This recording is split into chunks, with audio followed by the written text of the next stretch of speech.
الحمد لله وكفى والصلاة والسلام على عباده الذين اصطفى خصوصا على أفضلهم وخاتم النبيين محمد الأمين وعلى آله وصحبه أجمعين.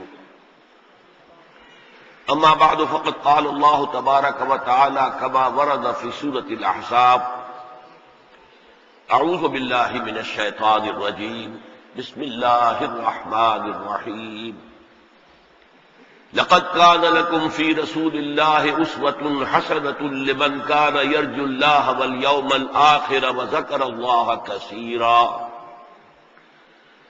وقال عز وجل كما ورد في نفس السورة: يا نساء النبي لستن كأحد من النساء ان اتقيتن فلا تخضعن بالقول فيطمع الذي في قلبه مرض وقلن قولا معروفا وقرن في بيوتكن ولا تبرجن تبرج الجاهلية الأولى وأقمن الصلاة وآتين الزكاة وأطعن الله ورسوله إنما يريد الله ليذهب عنكم الرجس أهل البيت ويطهركم تطهيرا واذكرن ما يتلى في بيوتكن من آيات الله والحكمة إن الله كان لطيفا خبيرا. صدق الله العظيم. رب اشرح لي صدري ويسر لي أمري واحلل عقدة من لساني يفقهوا قولي.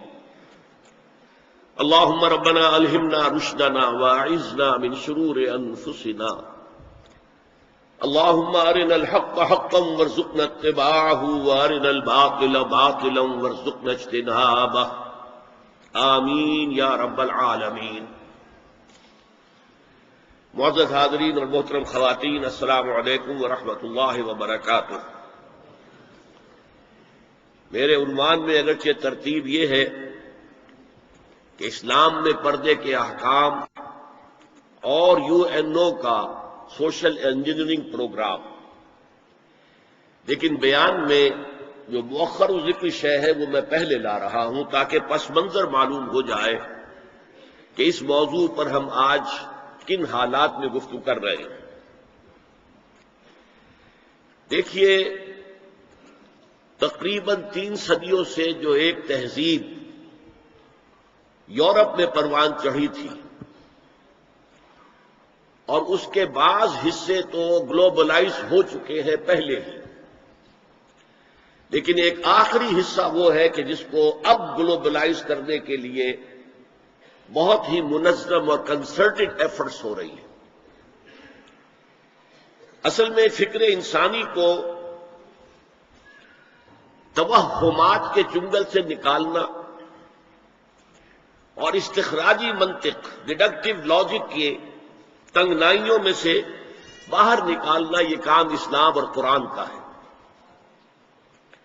لیکن اس کے نتیجے میں 2 اسباب سے یہ تہذیب ایک غلط رخ پر پڑ گئی. پہلا سبب یہ تھا کہ یورپ میں پوپ کا اقتدار تھا، گویا کہ تھیوکریسی بدترین شکل میں، اور اس پوپ کے اقتدار میں جہاں بعض چیزیں اچھی بھی تھیں وہ بعد میں ذکر کروں گا، وہاں 2 بدترین باتیں یہ تھی کہ سائنس کا پڑھنا حرام، فلسفے کا پڑھنا حرام. کسی کے گھر سے سائنس اور فلسفے کی کتابیں نکل آئیں تو انہیں زندہ جلا دیا جاتا تھا. اور دوسری بات یہ ہوئی کہ یورپ کو جو یہ سبق پڑھایا مسلمانوں نے، یہ اصل میں اسپین کی یونیورسٹیوں کے ذریعے سے، گراناڈا کی یونیورسٹی غرناطہ، ٹولیڈو کی یونیورسٹی تولیقلا جسے کہتے ہیں، کارڈووا قرطبہ کی یونیورسٹی، جیسے ہمارے نوجوان اب جاتے ہیں امریکہ اور انگلستان تعلیم حاصل کرنے کے لیے، ایسے ہی جرمنی، فرانس اور اٹلی کے نوجوان آتے تھے اسپین میں، ہسپانیہ میں، ان یونیورسٹیوں سے تعلیم حاصل کرنے کے لیے. یہاں یہودیوں کا ایک بڑا مؤثر عنصر موجود تھا، اور اس کا بھی ایک خاص سبب تھا۔ یہودیوں کو شدید پرسیکیوشن کا سامنا تھا عیسائیوں کے ہاتھوں۔ بات سمجھ میں آتی ہے، عیسائی جسے خدا کا بیٹا کہتے ہیں اسے یہودی کہتے ہیں ولد الزنا، باسٹرڈ، جادوگر، مرتد، واجب القتل، اور سولی پر چڑھایا۔ تو ظاہر ہے کہ اس قدر فرق ہے، اتنا تضاد ہے کہ بات سمجھ میں آتی ہے کہ سن 300 عیسوی میں جب کانسٹنٹائن جو قیصر روم تھا اس نے عیسائیت اختیار کی اور اس کے ساتھ پوری رومن امپائر عیسائی ہو گئی، تو اب عیسائیوں نے یہودیوں کے اوپر مظالم ڈھانے شروع کیے کہ تم ہمارے جسے ہم خدا کا بیٹا کہتے ہیں تم ان کے بارے میں یہ بات کرتے ہو، تم نے انہیں سولی پر چڑھایا۔ بدترین پرسیکیوشن پورے یورپ میں، ان کے گھیٹوز علیحدہ ہوتے تھے، شہروں میں آباد ہونے کی اجازت نہیں تھی، شہر میں ضرورت کے لیے آنے کے لیے وقت مقرر تھا کہ آپ فلاں سے فلاں وقت تک آ سکتے ہیں، کچھ سودا خریدنا ہو آ جائے، اللہ اللہ کہہ سکتا۔ اور یہ جو پرسیکیوشن یہ اسپین میں شدید ترین تھی، تو یہ بہت سخت عیسائی حکومت تھی ہسپانیہ میں۔ انہوں نے ایک بہت ہوشیار حکمت عملی اختیار کی کہ جب طارق ابن زیاد ہسپانیہ پر حملہ آور ہوئے تو انہوں نے ان کی مدد کی، انہیں راستے بتائے۔ ظاہر بات ہے کہ ان کے لیے یہ ساری انجانی دنیا تھی، انہیں راستے بتائے، ان کی مدد کی۔ نتیجہ یہ ہوا کہ ہسپانیہ میں جب مسلمانوں کی حکومت مستحکم ہوئی تو یہودیوں کو ایک بار پھر تاریخ میں وہ مقام حاصل ہو گیا جو انہیں کبھی حضرت یوسف علیہ السلام کے زمانے میں مصر میں حاصل ہوا تھا۔ مصر میں وہ پیرزادے بن گئے تھے اس لیے کہ مصر کا بادشاہ حضرت یوسف کا عقیدت مند ہو گیا تھا۔ یہی حال یہاں ہوا۔ چنانچہ یہ بات لکھی ہے بن گوریون نے، جو پہلا وزیر اعظم تھا اسرائیل کا، that the golden era of our diaspora was Muslim Spain۔ یہ مسلم ہسپانیہ جو ہے یہ ہمارے دور انتشار کا عہد زرین ہے۔ یہ دور انتشار ان کا شروع ہوا تھا سن 70 عیسوی میں، جب ٹائٹس رومی نے یروشلم میں ایک دن میں 1,33,000 یہودیوں کو قتل کیا تھا۔ انہوں نے جو ہیکل سلیمانی دوسری مرتبہ بنایا تھا جسے سیکنڈ ٹیمپل کہتے تھے، اسے منہدم کیا، ختم کیا، اور انہیں فلسطین سے باہر نکال دیا۔ اب جہاں سینگ سمائے چلے جاؤ، یہاں تمہارے رہنے کا کوئی امکان نہیں۔ تو یورپ میں چلے گئے، ایشیا میں آ گئے، افریقہ میں چلے گئے۔ اس کو وہ کہتے ہیں ڈایاسپورا، ہمارا دور انتشار۔ تو اس دور انتشار کا عہد زرعی مسلم اسپین ہے۔ اب وہاں انہوں نے جو انہیں حیثیت ایک وقت میں وہاں ہسپانیہ میں مسلمانوں کی حکومت میں بنو امیہ کی حکومت تھی، وزیر اعظم بھی یہودی تھا، اتنی انہیں حیثیت حاصل۔ انہوں نے جو 2 سبق اسلام پڑھا رہا تھا ان نوجوانوں کو کہ جو جرمنی سے، فرانس سے اور اٹلی سے آ رہے تھے، ایک حریت، آزادی، کوئی انسان دوسرے انسان کا محکوم نہ ہو، کوئی قوم دوسری قوم کی محکوم نہ ہو، انسان کو حق حاصل ہو حکمرانوں کو چیلنج کرنے کا، ان سے جواب طلبی کا۔ یہ سبق جو خلافت راشدہ نے دنیا کو پہلی دفعہ دیا تھا، انہوں نے اس میں مزید مرچ مسالہ لگایا کہ یہ حریت، آزادی، مادر پدر آزادی، خدا سے آزادی، شریعت سے آزادی، اخلاق اصولوں سے آزادی۔ نمبر 2 جو اسلام نے سبق دیا تھا مساوات کا، کہ تمام انسان پیدائشی طور پر برابر ہیں، گورے ہو، کالے ہو، پیلے ہو، لال ہو، کسی رنگ کے ہو، کسی نسل کے ہو، کسی علاقے میں رہتے ہو، کسی ناک نقشے کے ہو، اور مرد ہو یا عورت ہو، پیدائشی طور پر سب برابر ہیں، ان میں کوئی فرق نہیں۔ یہ نوٹ کر لیجیے، اسلام میں مرد اور عورت کے درمیان ایک فرق ہے، لیکن وہ کہاں ہے؟ جب ایک مرد اور ایک عورت شادی کے بندھن بند جائیں اور ایک خاندان کی بنیاد ڈالیں تو خاندان کے ادارے کا سربراہ مرد ہوگا، اور یہ ظاہر بات ہے، دو اور دو چار کی طرح کی بات ہے کہ کسی ادارے کے دو سربراہ نہیں ہو سکتے، ایک سربراہ، اس کے نیچے آپ اسسٹنٹس ڈپٹیز جتنے چاہے رکھ لیں۔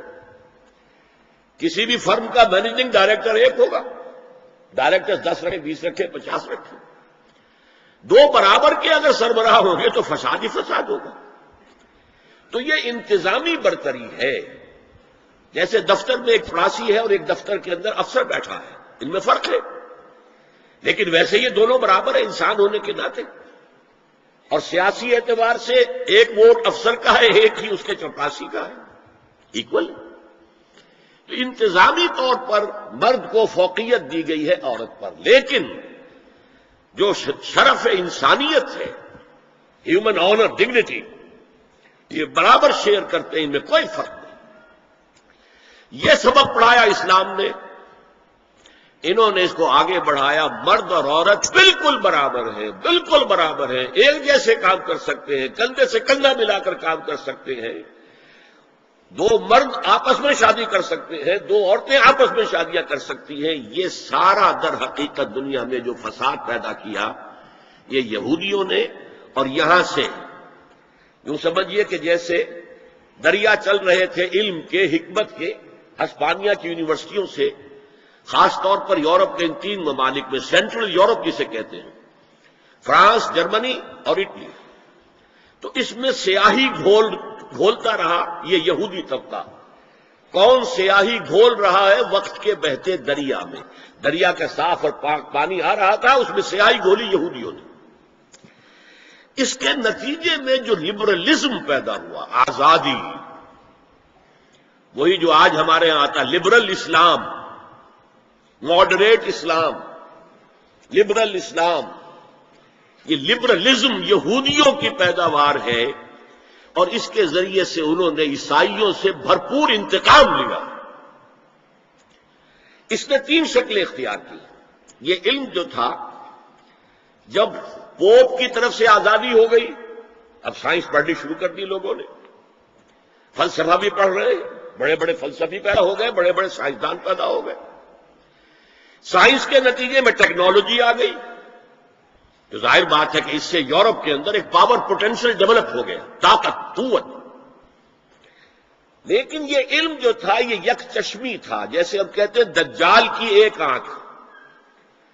اللہ نے انسان کو 2 آنکھیں دی تھی علم کے ضمن میں، ایک تم اپنے حواس ظاہری سے اور عقل سے علم حاصل کرو۔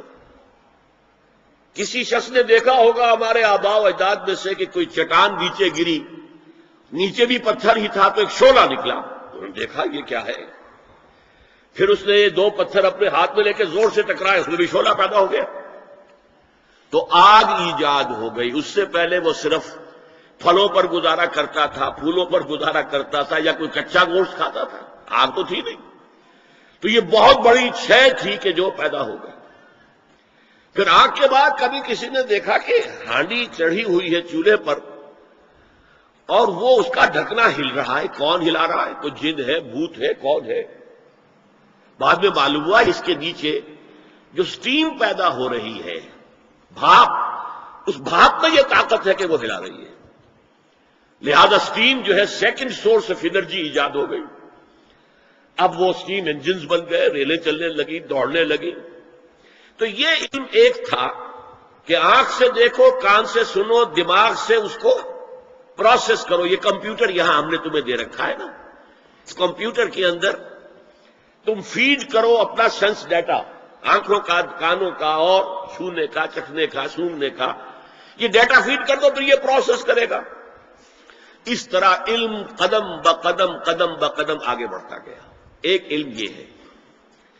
دوسرا علم اللہ نے کہا تھا کہ ہم تمہیں دیں گے علم ہدایت، اور وہ وحی کے ذریعے سے آئے گا۔ جب سورہ بقرہ کے 4 رکوع کے آخر میں ہے، حضرت آدم سے جب کہا گیا کہ اب زمین کا چارج سنبھالو، تم وہاں کے خلیفہ بنائے گئے ہو، یہ جنت میں تو ایک آزمائشی طور پر تمہیں رکھا گیا تھا، اب جاؤ۔ تو ساتھ ہی کہہ دیا گیا فَإِمَّا يَأْتِيَنَّكُم مِّنِّي هُدًى فَمَن تَبِعَ هُدَايَ فَلَا خَوْفٌ عَلَيْهِمْ وَلَا هُمْ يَحْزَنُونَ۔ جب جب تمہارے پاس میری طرف سے کوئی ہدایت آئے، وحی کے ذریعے سے نبیوں کے پاس ہدایت آتی رہے گی، ٹوٹل ہدایت، کیا کرو کیا نہ کرو، کدھر جاؤ کدھر نہ جاؤ، تو جو اس ہدایت کی پیروی کرے گا اس کے لیے نہ خوف ہوگا نہ حزن، اور جو ہماری آیات کو جھٹلائے گا وہ پھر جہنمی ہوں گے، آگ والے ہوں گے۔ تو یہ دو آنکھیں دی تھی اللہ نے، یورپ نے ایک آنکھ بند کر لی، آسمانی ہدایت سے وہ موڑ لیا، ایک آنکھ پوری کھول دی، دیکھو سنو نتیجہ نکالو، کمپیوٹر سے پروسیس کرو، آگے بڑھو، فورسز آف نیچر کو کانکر کرو، ہارنس کرو، ایکسپلائٹ کرو، انہیں استعمال کرو اور آگے بڑھ کے چلے جاؤ۔ تو اس کو میں کہہ رہا ہوں یک چشمی علم، ایک آنکھ والا کانا علم ہے یہ، اس لیے کہ دوسرا جو علم ہدایت تھا وہی کا، اس سے انہوں نے آنکھ بند کر لی۔ اس نے دنیا کے اندر طاقت پکڑ کر وہ جو کچھ یہودیوں نے یورپ میں داخل کیا تھا اسے گلوبلائز کر دیا۔ وہ کیا ہے؟ چیزیں تین ہیں وہ۔ نمبر ایک، سیاست، ریاست، حکومت، معاشرے سے خدا کا کوئی تعلق نہیں۔ ہیومن ساورنٹی، پاپولر ساورنٹی کی بنیاد پر جمہوریت ہوگی، سیکولرزم ہوگا۔ مذہب رہے گا بند، مسجدوں میں، مندروں میں، سینیگاگز میں، چرچز میں، جہاں چاہو جاؤ، لیکن دی پولیٹیکو سوشو اکنامک سسٹم، یہ کسی مذہب سے کوئی سروکار نہیں۔ ہم خود ساورن ہیں، اور ہم ساورن ہیں تو ہم جو چاہیں گے قانون بنائیں گے۔ یہ شے جس کا نام ہے جمہوریت بھی آپ اسے کہہ لیں، سیکولرزم بھی آپ اسے کہہ لیں، یہ گلوبلائز ہو چکا ہے پوری دنیا کا۔ جسے اقبال نے کہا تو سمجھتا ہے کہ آزادی کی ہے نیلم پری، یہ نیلم پری سب کی محبوبہ ہے، جمہوریت جمہوریت جمہوریت جمہوریت۔ ہمارے ہاں بھی بعض جو دانشور ہیں، کالم نویس، ان کا جو کالم ہے آخر میں آ کے وہ جمہوریت کی ٹانگ پہ ٹوٹتا ہے، بس یہ ہے اصل شے۔ ایک تو یہ ہے خدا سے بغاوت، کہ خدا صاحب آپ نہ ہماری پارلیمنٹ میں تشریف لائیے، نہ ہماری کورٹ میں آئیے، نہ ہمارے بازار میں آئیے، نہ ہمارے بینک میں آئیے، اور گھریلو نظام میں بھی نہ آئیے، بس آپ رکھے رہے مسجد میں، ہم آ کر ڈنڈوت کر لیں گے، رکوع سجود کر لیں گے، یا فلاں بت رکھا رہے مسجد میں، یہاں آئیں گے اسے سجدہ کر لیں گے۔ یہ تھی سب سے بڑی بغاوت تاریخ انسانی کی خدا کے خلاف، جس کا نام سیکولرزم اور ہیومن ساورنٹی، پاپولر ساورنٹی کی بنیاد پر جمہوریت۔ دوسری بات کیا تھی؟ معیشت کا معاملہ، خاص طور پر یورپ کا جو میں نے کہا تھا، جہاں بری باتیں تھیں اچھی بات بھی تھی، پوپ کے زیر اثر۔ پوپ کے زمانے میں سود حرام تھا، ہر طرح کا، کمرشل انٹرسٹ بھی حرام، اور یوزری جو کہ ذاتی طور پر، ذاتی اپنی ضرورت کے لیے لوگ لے لیتے تھے، جیسے ہمارے یہاں پھانوں نے اڈے بنا رکھے ہیں، بیچارے غریب جاتے ہیں اور پھنستے ہیں ان کے چنگل میں، پھر نکل نہیں سکتے۔ تو یوزری اینڈ کمرشل بوتھ ور حرام، فاربیڈن۔ لیکن ایک کیلوین نامی ایک شخص نے اس کے لیے کتاب لکھی، اور یہودیوں کے زیر اثر انہوں نے انٹرسٹ کی اجازت حاصل کر لی، چنانچہ بغاوت ہو گئی۔ اب ایک بغاوت تو ہوئی چرچ سے، جبکہ چرچ آف انگلینڈ آزاد ہو گیا، اس نے کہا پوپ کو ہم نہیں مانتے، جائے اپنے گھر میں رہے، انگلینڈ۔ اور وہیں پر سب سے پہلا بینک آف انگلینڈ قائم ہوا، سودی کاروبار کا دنیا کے اندر آغاز ہوا، اور اسی کے ذریعے سے پھر یہودیوں نے بینکنگ نظام شروع کر کے پورے یورپ کو جکڑ لیا۔ یہ سازشیں کر کے ملکوں کو لڑاتے تھے۔ اب جب وہ ملک لڑ رہے ہیں تو انہیں پیسے کی ضرورت ہے، ہتھیار کے لیے، اسلحہ کے لیے، تو اپنے منہ مانگے شرح سود پر قرض دیتے تھے اور خون چوستے تھے۔ اور انہوں نے یہاں تک حیثیت اختیار کر لی کہ 100 سال پہلے، اب یہ 1904 ہے، 2004 ہے، 1905 میں گئے تھے علامہ اقبال انگلستان اور جرمنی، اور جا کر دیکھ آئے تھے کہ فرنگ کی رگے جاں پنجے یہود میں ہے۔ اس وقت فرنگ کا امام جو ہے وہ برطانیہ تھا، جس کے بارے میں کہتے تھے کہ اس کی سلطنت پہ کبھی سورج غروب ہی نہیں ہوتا، آج اسی فرنگ کا امام جو ہے وہ امریکہ ہے، اور اسی طرح پنجہ یہود کے اندر جکڑا ہوا ہے، اس لیے کہ سارا مالیاتی نظام، سارا بینکنگ نظام، امریکہ کی حکومت اس وقت دنیا کی سب سے زیادہ مقروض حکومت ہے، ٹریلینز آف ڈالر، بلین نہیں، ٹریلینز آف ڈالر، جس کا آپ تصور نہیں کر سکتے، ٹریلینز آف ڈالرز کی یہ مقروض ہے حکومت کن کی؟ یہودی بینکاروں کی، اور ظاہر بات ہے کہ ان کے ہاتھ میں پھر ان کی نکیل ہے، جدھر چاہتے پھیر دیتے ہیں۔ یہ نظام جو ہے انٹرسٹ بیسڈ کیپٹلزم، جس میں جوا بھی جائز ہے، جس میں انسان کے جنسی جذبات کو بھڑکا کر کمائی کرنا وہ بھی جائز ہے، جس میں جو بھی شراب ہو، منشیات ہوں، ان کے ذریعے سے آمدنی حاصل کرنا بھی جائز ہے۔ آج یہ لحاف بھی پورے گلوب کو اپنی لپیٹ میں لے چکا ہے۔ چائنا کچھ بچا ہوا تھا، لیکن رفتہ رفتہ مارکیٹ اکانومی اور پرسنل پراپرٹی کا سلسلہ آ کر رفتہ رفتہ وہ بھی اسی میں غم ہو رہا ہے۔ تیسرا جو ان کا کارنامہ تھا، انسان سے شرم، حیا، عصمت و عفت، اس کے سارے تصورات کو ختم کر دیا جائے، انسان کو حیوان بنا دیا جائے۔ ایک کتے کو شہوت ہے، جو کتیا مل جائے، چاہے اس کی ماں ہو چاہے اس کی بیٹی ہو، اس سے اس کو استفادہ کر لے گا۔ یہ انسانوں نے کیا قدریں لگا رکھی ہے؟ ماں، بیٹی، بہن، بیوی، کیا فرق ہے ان میں؟ عورت ہے وہ بھی عورت ہے، یہ بھی عورت ہے۔ اور خاندانی نظام کی جڑیں کھود ڈالی جائیں، گویا کہ انسان حیوان بن جائے۔ اور یہ نوٹ کر لیجئے پلیز کہ یہود کی جو ایک تو کتاب ہے تورات، ایک ہے تالمود۔ تالمود ان کی فقہ کی کتاب ہے۔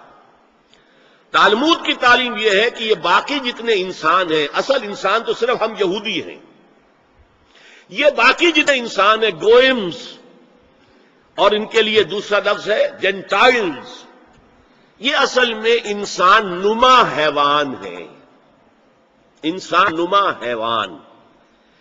اور جبکہ انسان کا حق ہے حیوان کو استعمال کرنا، ایکسپلائٹ کرنا۔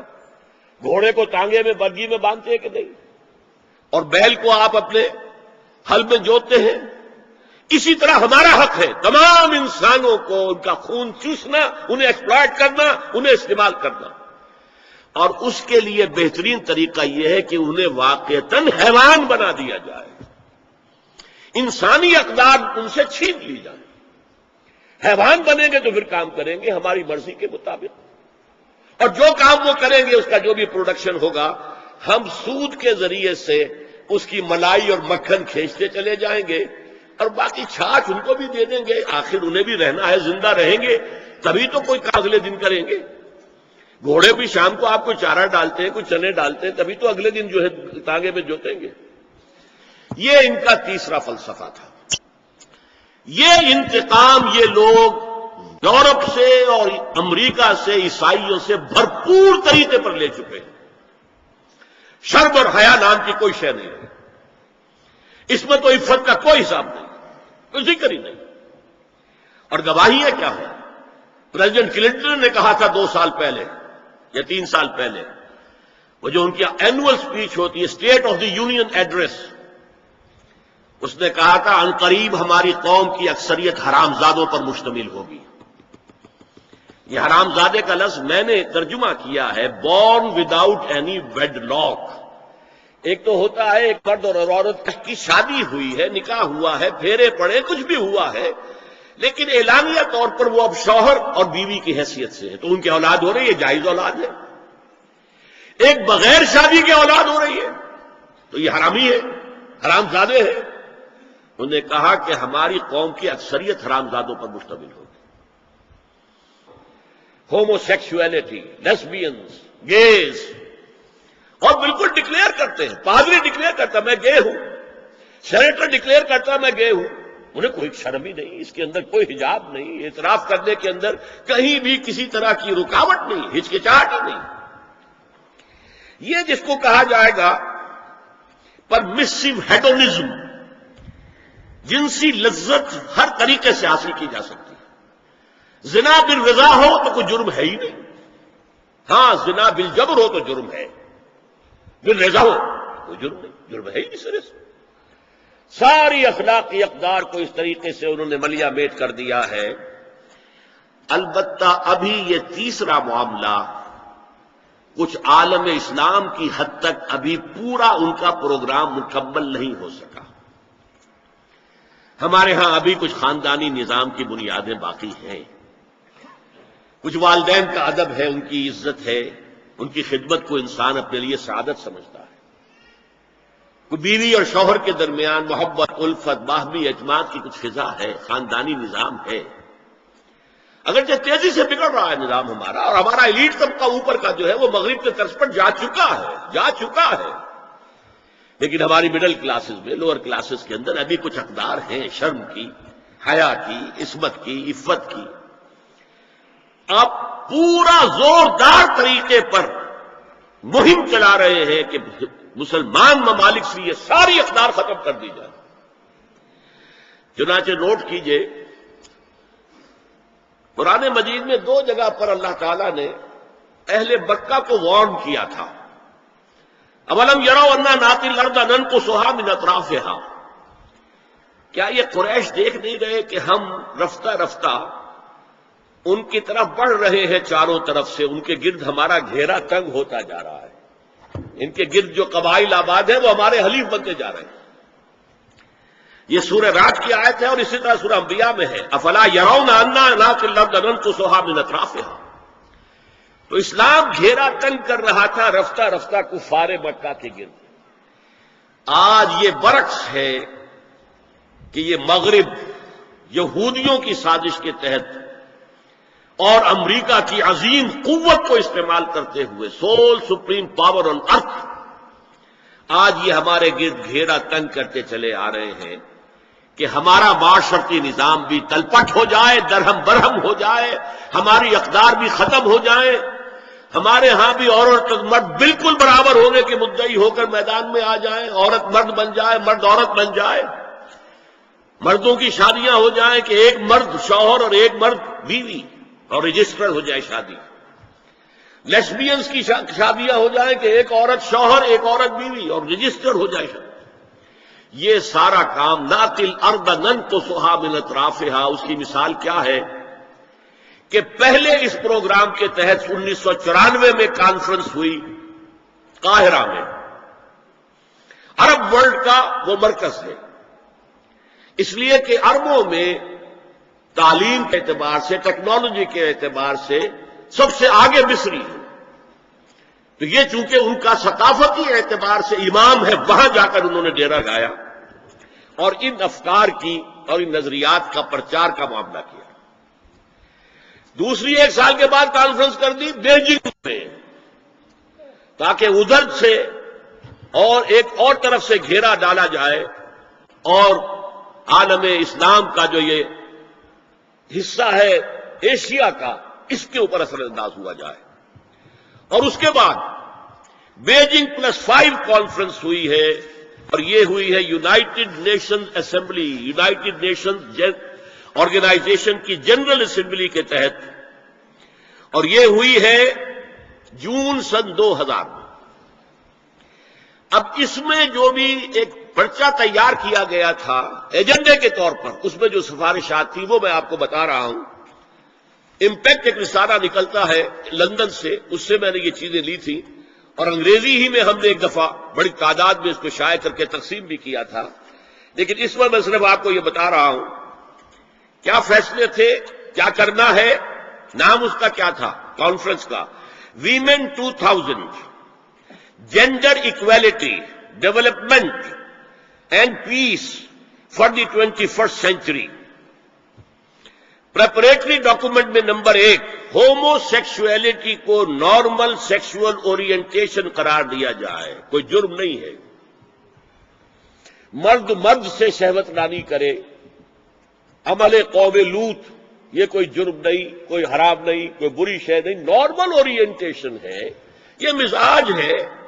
ایک شخص جو ہے عورت سے اپنی خواہش پوری کرنا چاہتا ہے، ایک مرد سے ہی کرنا چاہتا ہے، تمہیں کیا اعتراض ہے؟ ہومو سیکسول میرجز کو تسلیم کیا جائے، جو اب تسلیم ہو رہا ہے۔ یورپ کی کئی ریاستوں میں رجسٹریشن شروع ہو چکی ہے، امریکہ کی، یورپ میں تو پہلے سے ہے، اسکینڈینیوین ملکوں میں پہلے سے موجود ہے۔ نمبر 3، عورتیں گھر کا کام کاج کرنے سے انکار کر دیں یا اس پر ویج طلب کریں، مزدوری دو ہمیں، محنت دو تب ہم کام کریں گے۔ یہ چولہا جھونکنا، یہ روٹی پکانا، برتن دھونا، یہ اس کے لیے ہمیں اجرت چاہیے، لیبر۔ نمبر 4، عورتیں حمل اور وضع حمل کی جو تکلیف برداشت کریں اس پر بھی شوہر سے اجرت لیں۔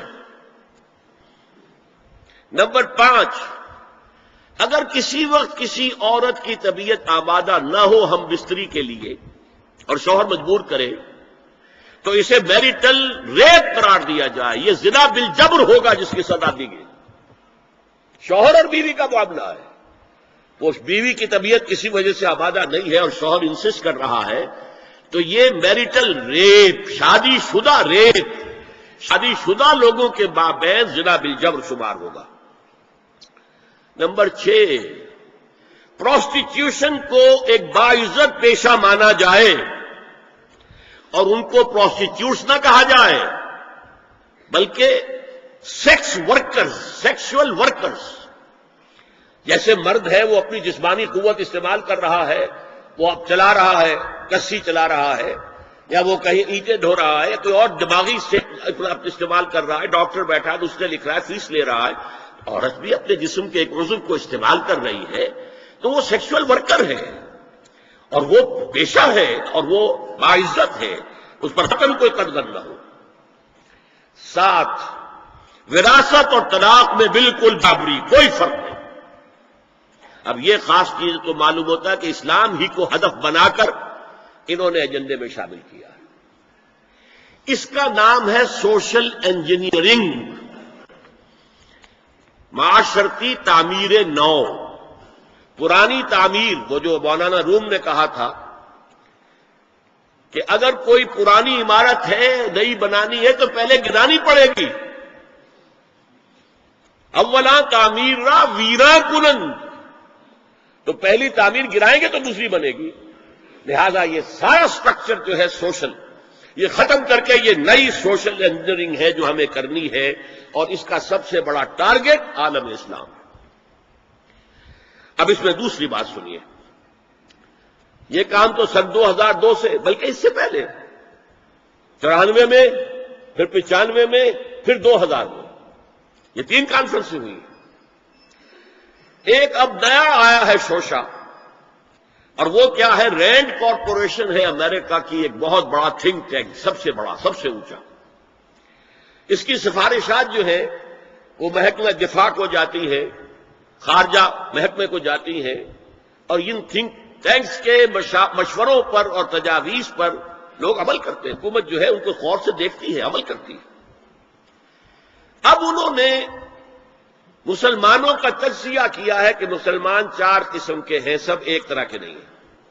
بہت غور سے سننے کی بات ہے، 80 صفحات کی رپورٹ ہے، جن حضرات کے پاس ہے انٹرنیٹ وغیرہ کا وہ نکال سکتے ہیں، پڑھیں پوری کی پوری۔ میں خلاصہ دے رہا ہوں۔ نمبر 1 ہے فنڈامنٹلسٹ، اور فنڈامنٹلسٹ وہ ہیں کہ جو اسلام کو صرف مذہب نہیں دین سمجھتے ہیں، جو یہ سمجھتے ہیں کہ اسلام صرف عقیدے، عبادات اور رسومات کا نام نہیں ہے، بلکہ اسلام ایک پولیٹیکو سوشو اکنامک سسٹم ہے، ایک نظام ہے، اجتماعی نظام ہے۔ کہا یہ ہمارے دشمن نمبر 1 ہیں، انہیں ہم نے ہر قیمت پر ختم کرنا ہے۔ They are the biggest challenge to our civilization, our culture, our system. ہماری تہذیب، ان کے سب سے بڑے دشمن یہ۔ نمبر 2 ٹریڈیشنلسٹ ہیں، روایت پسند۔ یہ ہمارے علماء جو قال اللہ و قال رسول میں ہیں، فقہ حنفی پڑھ رہے ہیں، یا کوئی اہل حدیث ہے تو کچھ اور چیز پڑھ رہے ہیں، وغیرہ وغیرہ۔ ان کا اصل جو مشغلہ ہے وہ دارالعلوم ہے، پڑھنا پڑھانا ہے، مساجد میں خطبہ دینا ہے، امامت کرانی ہے۔ اس سے آگے کا ان کے سامنے خود تو کوئی کانسیپٹ نہیں ہے، لہذا یہ ہمارے لیے خطرناک نہیں ہے۔ They are no challenge to us. لیکن اگر کبھی وہ فنڈامنٹلسٹ کے ساتھ مل گئے تو پھر بہت خطرناک ہے۔ کیوں؟ ان کے پاس عوام تک رسائی کا بہت بڑا ذریعہ ہے۔ ہر جمعے کو ایک اجتماع ہو رہا ہے، جلسہ ہو رہا ہے۔ چھوٹی سی جلسی کرنی ہو تو ہزاروں روپیہ خرچ کرنا پڑتا ہے، اشتہار ہے، پوسٹر ہے، فلاں ہے، چاہے وہ چھوٹی سی جلسی ہو۔ اور یہ لوگ چلے آ رہے ہیں، نہا ہو کر، کپڑے بدل کر، اچھے عطر بھی لگا کر آ رہے ہیں، کچے دھاگے سے بندھے ہوئے، تو ان کے پاس تو بڑا ذریعہ ہے۔ یہ اگر فنڈامنٹل کے ساتھ مل گئے تو بہت خطرناک ہے۔ لہذا ان کے لیے تو یہ ہے کہ اولا تو ان کو ایک دوسرے سے دور رکھو، اور جو ٹریڈیشنلسٹ ہیں انہیں اپنے باہمی جو مسلکی اختلافات ہیں، فرقے وارانہ اختلافات ہیں، ان کے اندر بزی رکھو، شوشے چھوڑتے رہو تاکہ وہ اسی بحث کے اندر مناظرے بازی میں لگے رہیں۔ تیسرے انہوں نے کہا ماڈرنسٹ ہیں۔ یہ وہ لوگ ہیں کہ جو اسلام کی ایک تعبیر جدید کر رہے ہیں اور اسے ہماری تہذیب کے ساتھ ہم آہنگ، کمپیٹیبل بنا رہے ہیں۔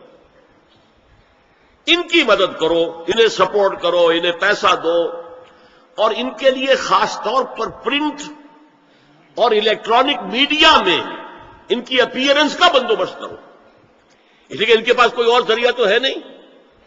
ان میں سے کسی کو کوئی مسجد میں خطیب بنا کر تو نہیں کھڑا کرے گا، بلکہ داخل بھی نہ ہو سکے شاید وہاں، تو ان کے لیے ذریعہ چاہیے تاکہ عوام تک پہنچے۔ آج کا سب سے بڑا ذریعہ ٹیلی ویژن ہے، لاؤ انہیں اس پر، اور انگریزی پریس ہمارا خاص طور پر جو ہے ان کا اعلی کار ہے۔ ان کے لیے یہ ہے کہ ان کی مدد کرو، سپورٹ کرو، اور انہیں پرنٹ اور الیکٹرانک میڈیا کے اندر انہیں ایکسپوژر دو۔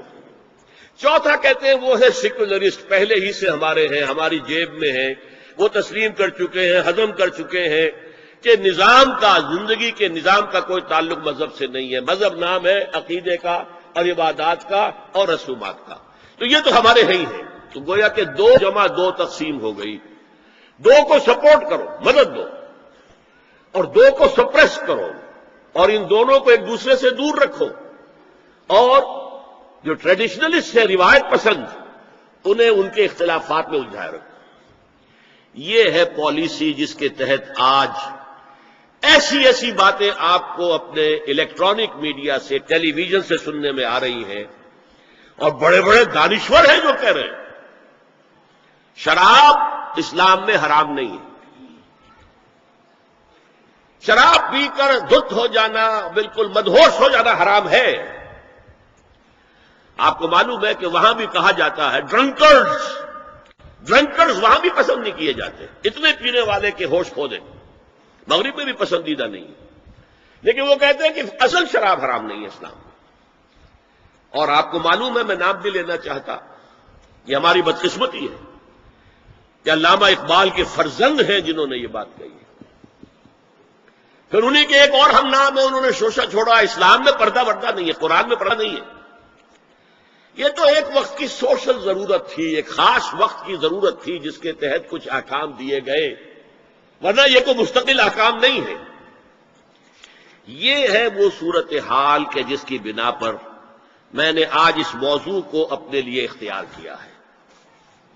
اب اس سے پہلے کہ میں اس موضوع پر کہ اسلام میں پردے کے احکام کیا ہیں، اب میں آ رہا ہوں پہلے حصے پر، لیکن اس کے لیے چند تمہیدی مباحث ضروری ہیں۔ نمبر 1، ہمارے نزدیک اسلام مذہب نہیں، دین ہے۔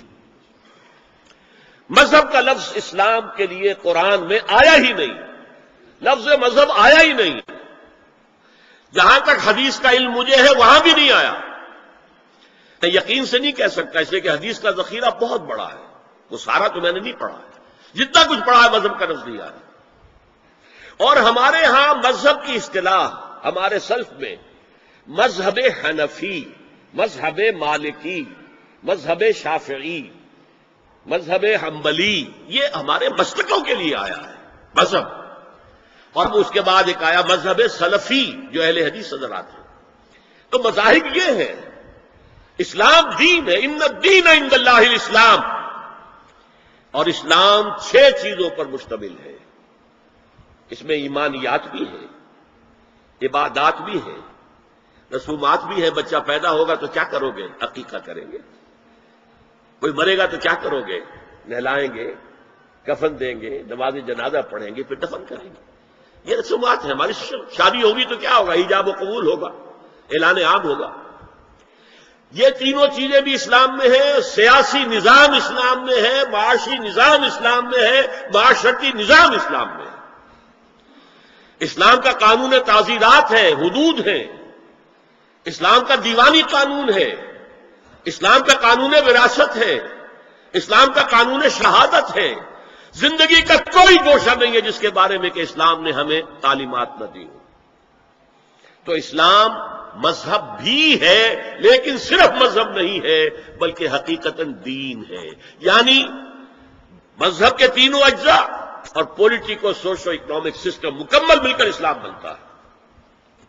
نمبر 2، اسلام صرف قرآن پر قائم نہیں ہے. یہ منکرین حدیث نے اپنا نام جو ہے اہل قرآن رکھ کر بہت بڑا دھوکہ دیا ہے مسلمانوں کو. وہ منکر حدیث ہیں، منکر سنت ہیں. وہ سمجھتے ہیں کہ بس قرآن کافی ہے، اور حضور کا جو حکم دیا گیا اطاعت کا بار بار، اطیع اللہ اطیع الرسول، اطیع اللہ و اطیع الرسول، وہ اس وقت کے امام اور لیڈر ہونے کی حیثیت سے بس. ان کی زندگی میں ان کی اطاعت تھی، ہمیشہ نہیں ہے. یہ ہمارا موقف نہیں ہے، امت کا نہیں ہے. ہمارے نزدیک دو ہیں بنیادیں، کتاب اللہ و سنت رسول. اللہ کی کتاب اور اس کے رسول کی سنت صلی اللہ علیہ وسلم. اور اللہ کا شکر ہے پاکستان کے دستور میں قرارداد مقاصد بھی ہے تو اس میں دونوں موجود ہیں، اللہ کی کتاب اور رسول کی سنت. اور دفعہ 227 کے اندر جو کہا گیا ہے no legislation will be done here repugnant to the Quran and the Sunnah, قرآن اور سنت کو جمع کیا گیا. یہ دوسری بات ہے، چور دروازے ایسے ہیں، یہ منافقت کا پلندہ ہے ہمارا دستور پاکستان کا، کہ ان دفعات کے ہوتے ہوئے بھی اسلام نافذ نہیں ہو رہا. چور دروازے ایسے کیے ہیں کہ وہ انفیکٹو ہیں، لیکن عملاً شکل جو ہے نظری طور پر کم سے کم یہ ہے کہ کتاب اور سنت کو تسلیم کیا گیا ہے ہمارے دستور میں. تیسری بات بہت اہم ہے جو آج فلسفی بن کر سامنے آئے ہیں پردے کے خلاف. قرآن پر تدبر کرنے میں دو پہلو ہمیشہ سامنے رہنے چاہیے. ایک ہے اس کی تعویل خاص، ایک ہے تعویل عام. اس کو سمجھ لیجئے کہ اصطلاحات سے آپ ڈر نہ جائیں. دیکھیے قرآن ایک خاص دور میں اترا، 610 عیسوی سے 632 عیسوی تک 22 برس میں قرآن نازل ہوا. نازل ہوا حجاز میں. مکی صورتیں ہیں تو مکہ بھی حجاز میں ہے، مدنی صورتیں تو مدینہ بھی حجاز میں ہے. تبوک کے آتے جانے میں اگر کچھ اتنی ہے تو وہ بھی حجاز ہے، تبوک بھی اسی کا آخری سرا ہے. ہجرت کے دوران اتری ہے تو وہ بھی حجاز ہے. تو یہ حجاز میں اترا ہے، اور وہی لوگ اس کے اولین مخاطب تھے. لہذا قرآن مجید میں جو چیز بھی نازل ہوئی ہے وہ اس وقت کے ماحول کے ساتھ کوئی نہ کوئی اس کی نسبت تھی، تبھی وہ سمجھ سکتے تھے. ہوا میں باتیں تو نہیں ہو سکتی. لیکن قرآن ہدایت ہے ابد الآباد تک کے لیے. یہ صرف اس وقت کے لیے ہدایت نہیں، آج بھی یہی ہدایت ہے، قیامت تک یہی ہدایت رہے گی. علامہ اقبال جیسا مدبر اور مفکر فلسفی، اسے بھی اگر ہدایت میں تسکین ملی ہے تو نہ کہیں جہاں میں اما ملی جو اما ملی تو کہاں ملی میرے جرم خانہ خراب کو تیرے عفو بندہ نواز میں. زندگی کے آخری دور میں صرف قرآن پڑھتے تھے، کوئی فلسفے کی کتاب نہیں، قرآن. لہذا قرآن میں ہدایت ہے اقبال کے لیے بھی، 20ویں صدی کے فلسفی کے لیے بھی ہدایت ہے. جو بھی زمانے کے اندر مسائل پیدا ہوں گے ان سب کا حل موجود ہے. لیکن اب اس کو جوڑیے، اس وقت جو نازل ہوا خاص ماحول میں خاص افراد سے مخاطب ہو کر، تو کچھ واقعاتی پس منظر ہے جس میں نازل ہو رہا ہے اور اس کے ساتھ اس کا کوئی تعلق ہے. اسے کہتے ہیں، اگر آپ اس پس منظر میں رکھ کر قرآن کی آیات پر غور کریں گے، یہ تعویل خاص ہے. خاص اس پس منظر میں رکھ کر قرآن کی آیت پر غور کرنا، اور یہ ضروری ہے، انسائٹ حاصل ہوتی ہے اس سے. لیکن ایک ہے اس کی تعویل عام، وہ ہمیشہ کے لیے ہے. چنانچہ اصول یہ ہے کہ الاعتبار لعموم اللفظ لا لخصوصی سبب، یہ تفسیر کا اصول ہے۔ اصل اعتبار کیا جائے گا الفاظ کے عموم کا، نہ کہ سبب نزول کے خصوص کا۔ اعتبار کیا جائے گا ہمیشہ کے لیے، جنرلائز کیا جائے گا، یہ احکام آئے ہیں اور ان کے الفاظ کو دیکھیں گے، ان پر نگاہیں جمائیں گے اور اس سے احکام نکالیں گے۔ تین باتیں ہو گئی۔ ایک، اسلام صرف مذہب نہیں دین ہے۔ دوسرے، اسلام صرف قرآن پر مبنی نہیں ہے، قرآن پر تو صرف قرآن پر تو نماز کا نظام بھی نہیں بنتا۔ دو آدمی جو ہے متفق نہیں ہو سکتے نماز پر اگر آپ سنت کو نکال دیں۔ کس دلیل سے مغرب کی 3 رکعتیں ہیں؟ کہیں لکھا ہے قرآن میں؟ سجدے کا ذکر ہے، رکوع کا ذکر ہے، فلاں کا ذکر ہے، لیکن کہیں ترتیب لکھی ہے کہ پہلے کھڑے رہو، تکبیر تحریمہ کہو، سورہ فاتحہ پڑھو، پھر یہ کرو کچھ، پھر رکوع میں جاؤ، پھر کھڑے ہو، پھر سجدے میں جاؤ، پھر بیٹھو، پھر سجدے میں جاؤ، پھر کھڑے ہو؟ یہ کہیں ترتیب لکھی ہے؟ یہ جو 1400 برس گزرنے کے باوجود انڈونیشیا کے آخری جزیرے سے لے کر موریٹانیہ تک نماز کے بارے میں کیا اختلاف ہے؟ 5 نمازوں میں اختلاف ہے، رکعتوں کا اختلاف ہے، ہر رکعت کی ترتیب کا اختلاف ہے، کوئی اختلاف نہیں۔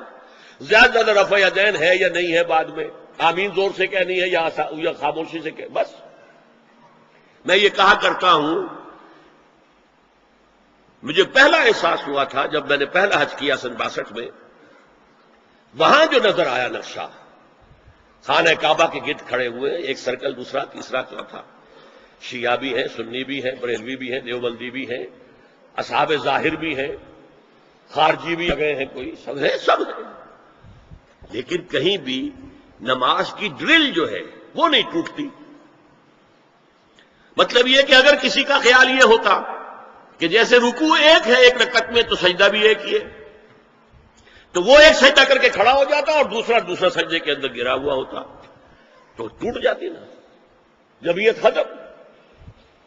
اور وہ کھڑے ہونے والا کہتا کہ یہ ناداں گر گئے سجدے میں جب وقت قیام آیا، اب تو کھڑے ہونے کا وقت تھا، یہ کیا دوبارہ سجدے میں گر گئے؟